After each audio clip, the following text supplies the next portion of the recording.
வணக்கம், நான் உங்கள் chef Deena. Welcome back to chef Deena's kitchen.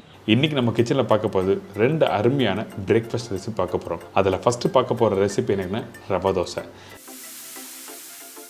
Rava dosa சொன்ன உடனே நம்ம வீட்டில் என்ன தான் பண்ணாலும் கிறிஸ்பியாக வரமாட்டோன்னு சொல்லி நிறைய பேருக்கு வர பிரச்சனை இருக்குல்ல.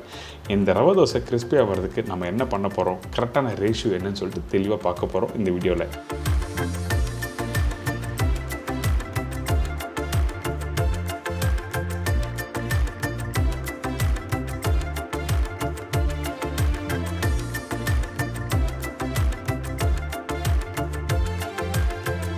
இதோட ஒரு அருமையான கார சட்னி.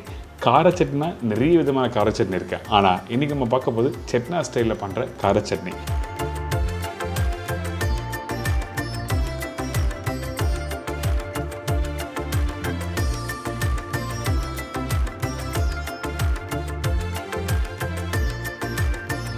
இன்றைக்கி இந்த 2 ரெசிபியும் நம்ம சேனலில் பார்க்க போகிறோம். இதில் ஃபஸ்ட்டு பார்க்க போகிற ரெசிபி ரவா தோசை. இந்த ரெசிபிக்கு தேவையான பொருட்கள் பார்த்தலாமா?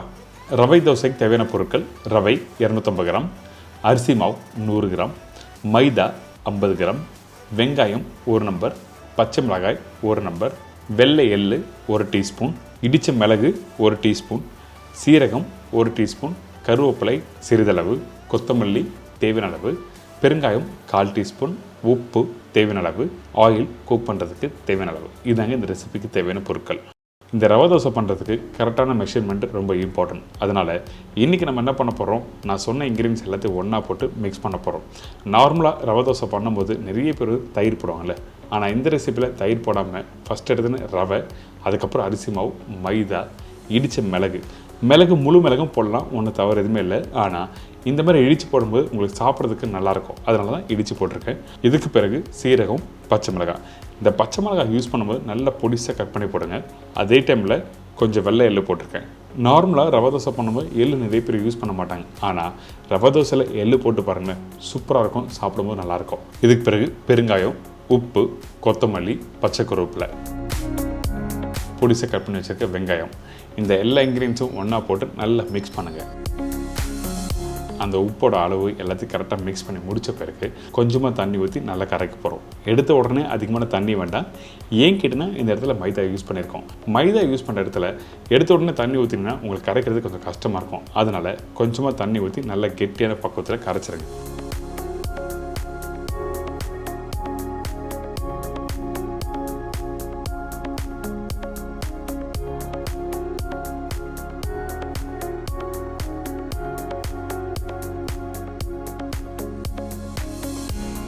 இந்த மாதிரி நல்லா கரைச்சிருங்க. அதுக்கு பிறகு தேவையான அளவுக்கு தண்ணி ஊற்றுறோம். நான் தண்ணி ஊற்றுற பக்கம் என்ன கேட்டிங்கன்னா, உங்களுக்கு தின்னாக இருக்கணும் பேட்டர். கரண்டிலையோ இல்லை ஒரு டம்ளர்லையோ எடுத்திங்கன்னா நல்லா தின்னாக இறங்கணும். அந்த அளவுக்கு தேவையான அளவுக்கு தண்ணி ஊற்றி எடுத்திங்கன்னா இந்த மாதிரி பேட்டர் ரெடியாக இருக்கும்.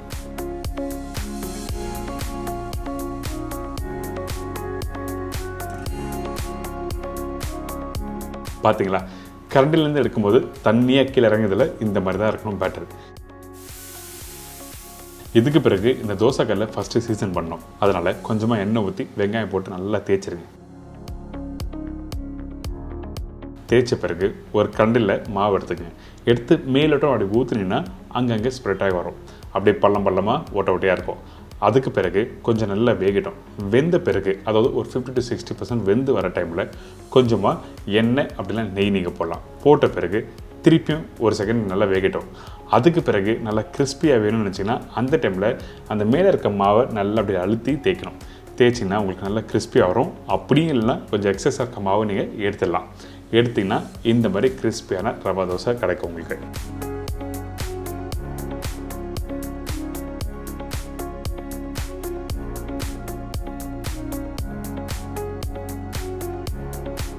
நான் இன்னொரு ரவா தோசை பண்ணி காமிக்கிறேன். அப்போ தான் உங்களுக்கு புரியும் எப்படி பண்ணுறதுன்னு. இப்போ பாருங்கள், இந்த தோசைக்கல்ல மாவு ஊற்றுறேன்னா, மாவு ஊற்றின பிறகு அங்கங்கே புள்ளி அப்படி வருது பார்த்தீங்களா. இந்த மாதிரி வெந்து வர டைமில், அதாவது ஒரு 50 to 60% வெந்து வந்திருக்கணும். அதுக்கு பிறகு தான் எண்ணெய் யூஸ் பண்ணியிருக்கேன். எண்ணெய் போட்ட பிறகு நம்ம என்ன பண்ணுறோன்னா, அந்த மேலோட்டமாக இருக்க மாவு திக்காக இருக்கா, அந்த டைமில் நம்மளோட தோசை கரண்டி எடுத்து எல்லா பகுதியும் ஈவனாக ஸ்ப்ரெட் பண்ணுங்கள். அதுலேயும் இன்னும் கொஞ்சம் லைட்டாக மாவு இருந்ததுன்னா அந்த மேலோட்டமாக நீங்கள் வலிச்சு எடுத்துடலாம். எடுத்த பிறகு வேக விட்டு எடுத்திங்கன்னா நல்லா கிறிஸ்பியாக முறுமுன்னு ரவா தோசை உங்களுக்கு கிடைக்கும்.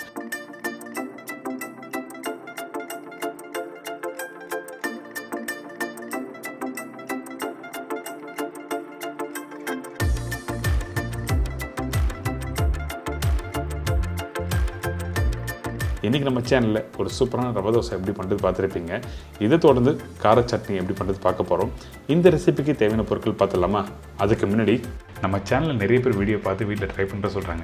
இதுலேயும் இன்னும் கொஞ்சம் டவுட் எதுனா இருந்ததுன்னா நீங்கள் நேராக கூகுள் போங்க. கூகுளில் போய்ட்டு www.chefdeenacooks.com டைப் பண்ணுங்கள். என்னோடய வெப்சைட் ஓப்பன் ஆகும். உங்களுக்கு தேவையான ரெசிபியை நீங்கள் டைப் பண்ணினா ஃபோட்டோ ப்ளஸ் எக்ஸ்ப்ளனேஷனும் உங்களுக்கு தெளிவாக கொடுத்துருப்பேன்.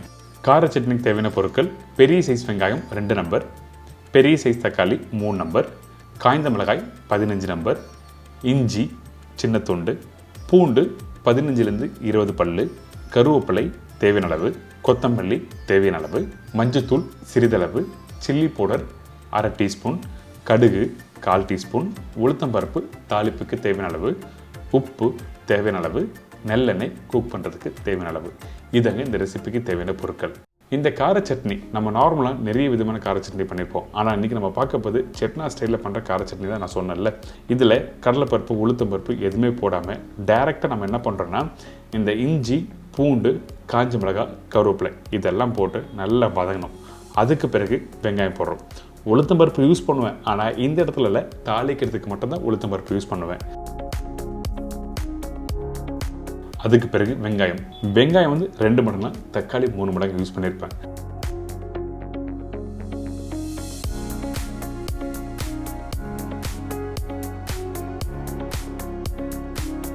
இந்த வெங்காயம் ஒரு 40 to 50% நல்லா வதங்கிட்டோம். வதங்கி முடித்த பிறகு தக்காளி போடுறோம். ரொம்ப சிம்பிள் தான், பேசிக்கான ஸ்டைலில் சொல்லித்தரேன். கண்டிப்பாக இந்த மெத்தடில் ட்ரை பண்ணி பாருங்களேன்.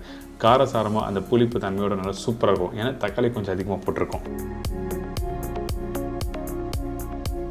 இதுக்கு பிறகு உப்பு, கொஞ்சோண்டு மஞ்சத்தூள் இதெல்லாம் போட்ட பிறகு நல்லா மிக்ஸ் பண்ணுங்கள்.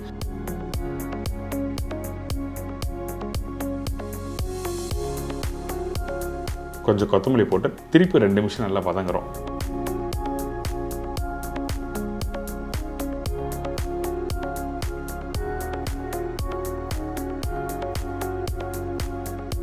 சில்லி பவுடர் ரெகுலராக யூஸ் பண்ணுற சில்லி பவுடரில் காஷ்மீரி சில்லி பவுடர் யூஸ் பண்ணுறோம்.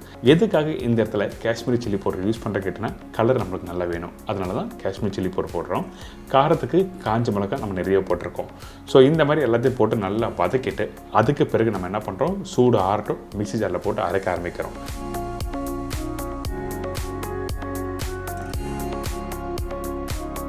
அதே டைமில் தேவையான அளவுக்கு தண்ணி ஊற்றி நல்லா அரைச்சிருங்க.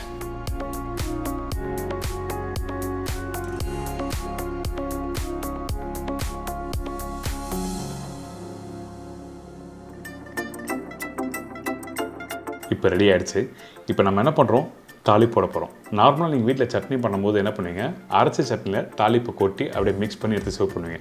ஆனால் இன்றைக்கி நம்ம என்ன பண்ணுறோம், இந்த மண்சட்டியில் இந்த மாதிரி எண்ணெய், கடுகு, உளுத்தம்பருப்பு, காஞ்ச மிளகாய், அதுக்கப்புறம் பச்சை கருவேப்பிலை இதெல்லாம் போட்ட பிறகு அரைச்சி வச்சுருக்க சட்னியை இதில் போட்டு ஒரு 2 செகண்ட் நல்லா மிக்ஸ் பண்ணிவிட்டு அதுக்கப்புறம் எடுத்து சர்வ் பண்ணால் சூப்பராக இருக்கும்.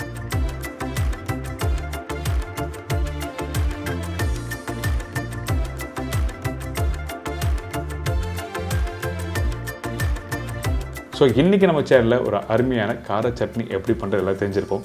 இந்த ஸ்டைலில் வீட்டில் ட்ரை பண்ணி பாருங்களேன், மறக்கவே மாட்டேங்க. அந்தளவுக்கு நல்லா சூப்பராக இருக்கும். அதே மாதிரி தான் ரவை தோசை நிறைய பேருக்கு வீட்டில் வராது. இன்றைக்கி இந்த ரவை தோசையும் எப்படி பண்ணுறது சொல்லி கொடுத்தாச்சு. அதே டைமில் கார சட்னி. நாளைக்கு உங்கள் வீட்டில் அல்டிமேட்டாக இந்த ரெசிபி பண்ணி அசத்துங்க. மறக்காமல் ஃபீட்பேக் கொடுங்க. இதே மாதிரி நாளைக்கு இன்னொரு இன்ட்ரெஸ்டிங் ரெசிபி சந்திக்கிறேன். நன்றி, வணக்கம், see you, bye, take care.